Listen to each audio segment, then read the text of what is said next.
High, good morning.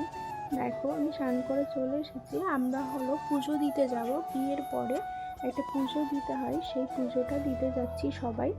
দেখো, ready হয়ে এখন আমরা সবাই বেরিয়ে গেলাম। ওই যে বাইকে ও, ভাই আর বোন যাচ্ছে, টোটোতে আমি, দিদা আর আমার ঠাম্মার মা যাচ্ছি।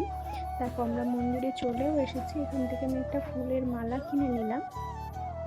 চলো, মন্দিরের ভিতরে চলে এসেছি আর দেখছি যে মন্দিরে কাজ চলছে, তাই তারপরে আমাদের পুজো দিতে বসে গেছি। আর এই যে ভাই আর বোন, দেখো পুজো শুরু হয়ে গেছে।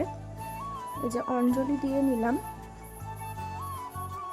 দেখো, পুজোর বাটাটাও নিয়ে নিয়েছি।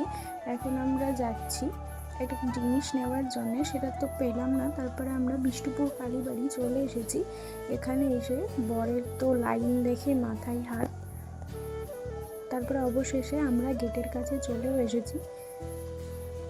দেখো, এখন আমরা মন্দিরের ভিতরে ঢুকে গেছি। আমাদের পুজো দেওয়া কমপ্লিট। চলো, বাই, দেখা হচ্ছে নেক্সট ভিডিওতে।